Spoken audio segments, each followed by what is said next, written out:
लेकिन इस पे सवाल किसी ने नहीं उठाया, क्योंकि लोगों को लगा क्या फर्क पड़ता है, जम्मू कश्मीर का मामला है, प्रॉब्लम तो जब हमारे घर पे होगी तब हम करेंगे। ये प्रॉब्लम आपके दरवाजे पे खड़ी हुई है, ध्यान रखिएगा। सत्ताएं रहेंगी, लेकिन राष्ट्र को बचाने के लिए समाज को बाहर आना पड़ेगा। ये जिन खतरों की आप चिंता कर रहे हैं, उस खतरे की चिंता मुझे नहीं है।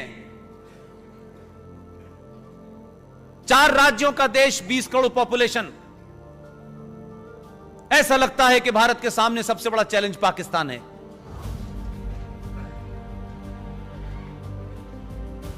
अभी कुछ दिन पहले मैंने कहा, एक देश है, उसमें 4 राज्य है, टोटल पॉपुलेशन 20 करोड़ है। वहां फौज भी है, वहां पुलिस भी है, वहां F-16 भी है, संविधान भी है, शरिया भी है, और सब कुछ उनकी चलती है। इतनी फौज, इतने हवाई जहाज, इस सब के बावजूद भी वो मुल्क नहीं चल पा रहा है। मैंने कहा मूर्खों, अकेला योगी 20 करोड़ को चला रहा है, ना उस पे कोई हवाई जहाज है, ना F-16 है।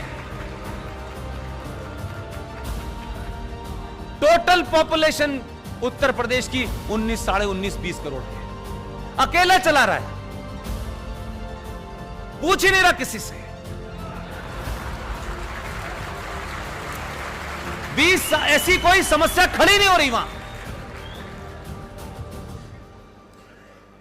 अब वहां पे गुहार लगाई जा रही है, 6-6 इंच लंबी, 1-1 मीटर लंबी डालियां कह रही हैं गलती हो गई, अल्लाह खुदा के वास्ते माफ कर दो, आखिरी बार हुई है गलती। उसने कहा ना,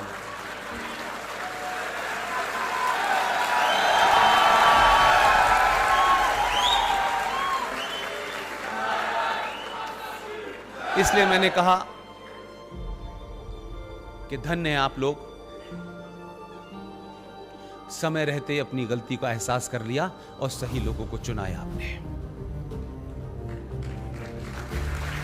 मैं किसी सरकार का पक्षधर नहीं हूं, लेकिन जो सरकार, जो लोग इस राष्ट्र को बचाएंगे, उनके लिए कितना भी लड़ना पड़े लड़ूंगा।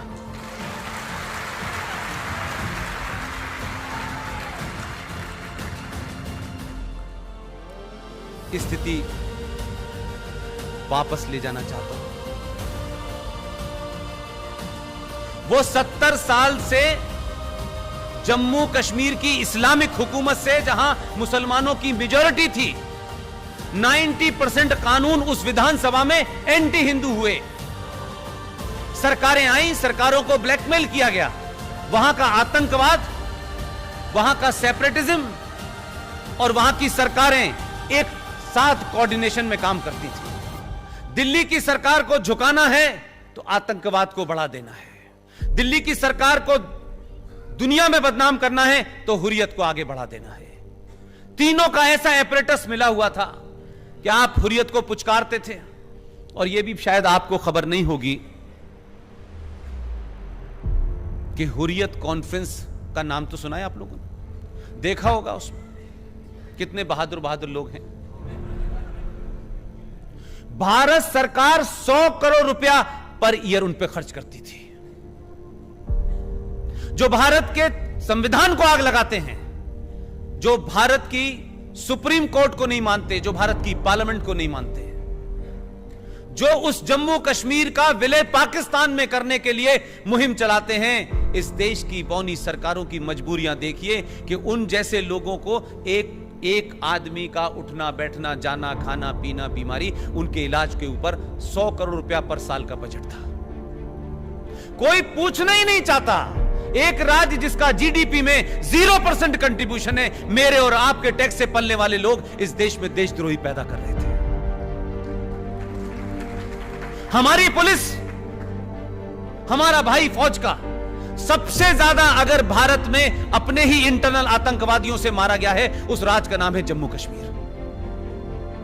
हर मां ने अपने बच्चे को भेजा कि वो वहां जाएगा, बॉर्डर पे लड़ेगा, पूरा तंदुरुस्त भेजा।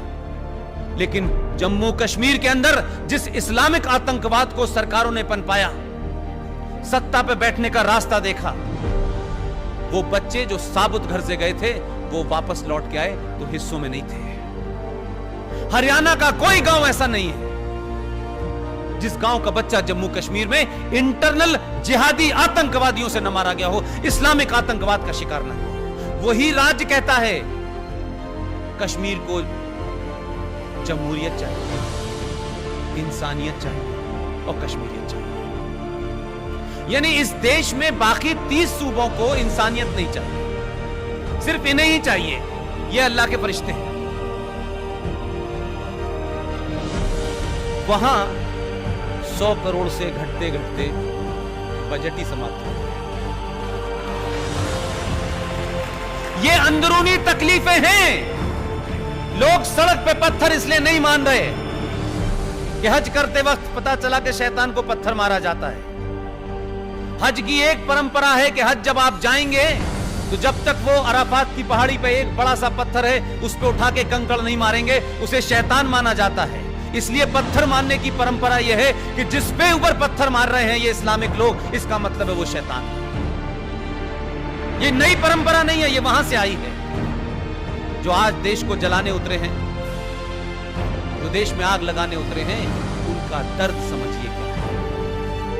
आपने ऐसा डॉक्टर भेजा है बिना सर्जरी के इलाज कर।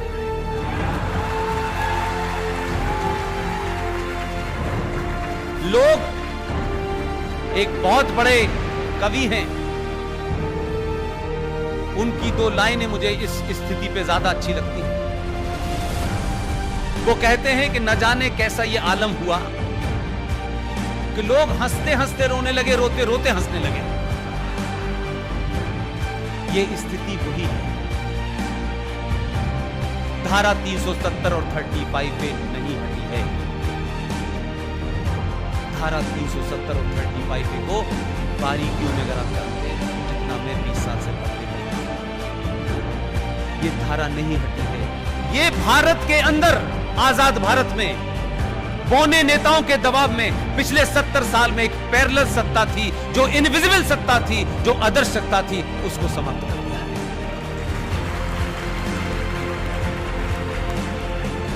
संकट यह है कि लोग कह रहे 335, 370, लोगों को पता नहीं दर्द कितना। ये जो एक मैं बार बार कह रहा हूं कि जैसे ही आप इस देश में संविधान की बात करेंगे, कुछ लोग कहेंगे नहीं, हमारा मजहब पहले है, हम आईन को नहीं मानते, हम शरिया को मानते हैं। जब उसने संवैधानिक तौर पे काम कर दिया तो बोले नहीं नहीं, हम संसद को नहीं मानते, हम भीड़ को मानते हैं। वो आदमी भी निराले भेजा है, वो इनको पूरा इस्लामिक बना के मानेगा। पीछे ही पड़ गया इनके। अल्लाह ने फरमाया है कुरान मजीद में एक जगह, मैं नहीं जानता कि वो कुरान पढ़ के आए हैं या नहीं पाए हैं, या उनके एडवाइजर उन्हें बता रहे हैं, लेकिन काम ठीक राह पे हो रहा है। कुरान मजीद में एक जगह लिखा हुआ है, क्या है मुसलमानों, मेरे ऊपर ईमान लाने वाले लोग, मैंने इस कायनात, इस सृष्टि के अंदर, इस ब्रह्मांड में सब कुछ तुम्हारे लिए रखा है। तुम्हारी जितनी भी जरूरतें हैं उसका मैंने इंतजाम किया हुआ है। मेरी एक ही शर्त है कि मैंने तुम्हें जिंदगी जीने के जो रास्ते बताए हैं उसी पे चलते रहना, और अगर तुम मेरे बताए रास्ते से उतरे तो मैं इस जमीन पे कुछ लोग भेजूंगा जो तुम्हें रास्ते मिलेंगे।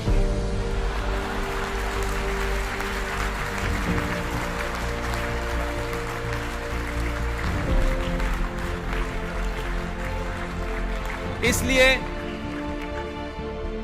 मैंने कहा पढ़ना बहुत जरूरी है। अभी तो एक ही ने पढ़ा है कई करोड़ों में से। अगर आप सबने पढ़ लिया तो ये फिर पत्थर अपने ऊपर मारेंगे।